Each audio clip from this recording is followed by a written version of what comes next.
కావాల్సిందేందో చెప్తాను, అవసరం ఏందో తీసుకుంటాను. ఆ రకంగా ఆయన యొక్క మార్గాల్లో మనం అందరం కూడా నడుచుకుంటూ ఈ రోజున 6 నెలలు ఈ ఎన్నికల్ని జరిపారు అంటే, మరి ముఖ్యంగా 15 రోజుల క్రితం నుంచి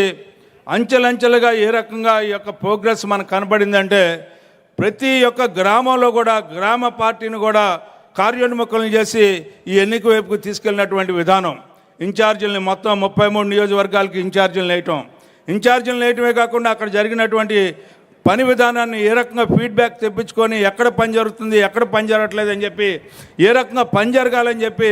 ఎవరిని కలవాలి, పట్టభద్రులు అంటే ఎక్కడ ఉంటారు, ఏ రకంగా కలవాలి, ఓటర్లని వెరిఫికేషన్ ఏ రకంగా చేయాలి, దాన్ని కూడా సైంటిఫిక్ మోడల్లో టెక్నికల్ ఆస్పెక్ట్స్లో వాటిని ఎప్పటికప్పుడు తెప్పించుకొని అందరినీ కూడా ఈ రోజున పని చేయించినటువంటి ఘనత లోకేష్ గారిది అని చెప్పి సందర్భంగా మనవి చేస్తూ ఉన్నాను. ఆ రకంగా 33 నియోజకవర్గాల్లో ఉన్నటువంటి శాసనసభ్యుల్ని, పార్లమెంట్ సభ్యుల్ని, పార్లమెంట్ పార్టీ అధ్యక్షుల్ని, అదేవిధంగా ఇన్ఛార్జ్ మంత్రుల్ని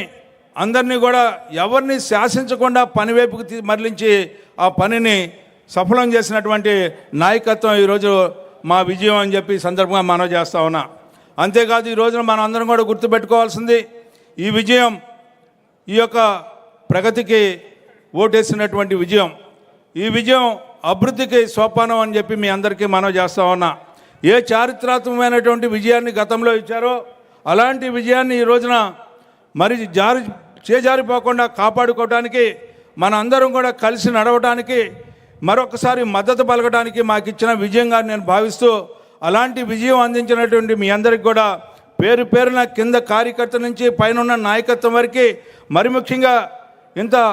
ఇలాంటి ఎన్నికల్లో నన్ను నుంచోబెట్టి గెలిపించినటువంటి చంద్రబాబు నాయుడు గారికి, అదేవిధంగా పవన్ కళ్యాణ్ గారికి, పురంధేశ్వర్ గారికి, నారా లోకేష్ గారికి నా హృదయపూర్వకమైనటువంటి ధన్యవాదాలు తెలుపుకుంటూ మీ అందరి దగ్గర సెలవు తీసుకుంటా ఉన్నాను. మరొక మారు